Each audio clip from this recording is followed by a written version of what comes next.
Hello! Welcome to today's episode of Low Carb in the Leaves. I am Dr. Mary Barson, a GP and lifestyle medicine doctor from Real Life Medicine. So this week we have been talking about inflammation and its role in disease and how to reduce inflammation. And we've discussed the badness of seed oils, we've discussed the goodness of fasting. And today I wanted to talk about, anti-inflammatory supplements and anti-inflammatory diets. So, on average, we eat somewhere between 700 to 900 kilograms of food a year. And it probably varies widely. There's going to be people in populations who eat more and people in populations who eat a lot less. So that's not gospel truth. But let's say around 700 to 900 kilograms of food a year for an adult. Now, if most of that food is inflammatory, if most of that food is riddled with industrialized seed oils, processed flours, processed grains, with sugars, with food additives, with all of the emulsifiers and soaps and fillers that the food industry likes to add to its packaged foods. If a bulk of that 700 to 900 kilograms is made up of those foods, then really taking a few supplements here and there is not really going to make a big difference.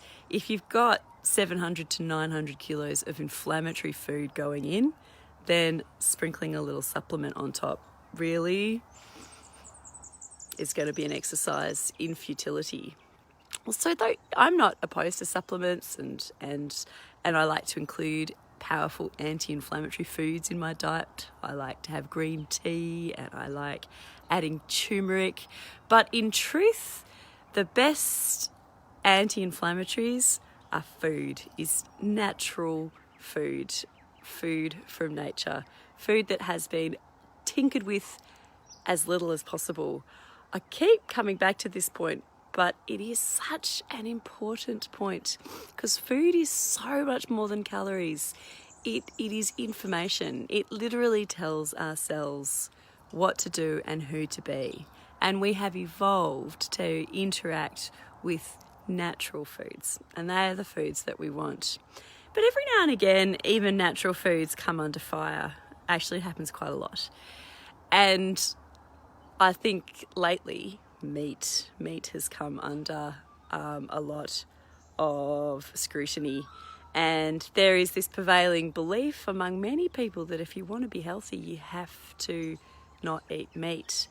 And that just is not necessarily true.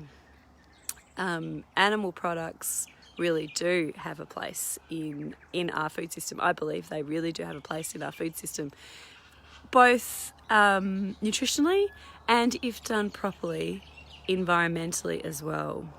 And there's a wonderful blog called there's a book called The Sacred Cow, and a movement called The Healthy Plate, which looks at this in more detail, and I'll post it in the group today because it's really worth a look, educating yourself about these issues. But one in particular, poor old red meat, gets such a bad rap. We've been told repeatedly that red meat is inflammatory. Don't eat it. Red meat is inflammatory. The problem here is that a lot of this data comes from epidemiological studies and surveys. So for the purposes of these surveys, it's kind of almost impossible to determine what they mean by red meat. And in at least many of the well-published surveys, red meat was like Macca's and hot dogs. So is it the red meat that was inflammatory in those parts, the red meat that was contributing to people's ill health, or was it the giant buns and sodas that went along with it? That is unanswerable, and that is the problem with epidemiology. So I'd say there is evidence that red meat is not harmful. 2 studies done recently. One, I thought it was really interesting, looked at a population of people who were not anemic and increased their red meat intake and decreased their carb intake. And in those people, their inflammatory markers went down. And I think that's really, really interesting. Another study looking at anemic women, so women who were iron deficient to the point where they were no longer able to make enough hemoglobin for their bodies to work properly. It's not a good thing to be. And when they got two populations of these anemic women, and they put one on a diet high in fatty fish and another one in a diet high in red meat, and inflammatory markers stayed exactly the same, whether they were eating lots of fatty fish or whether they were eating lots of red meat.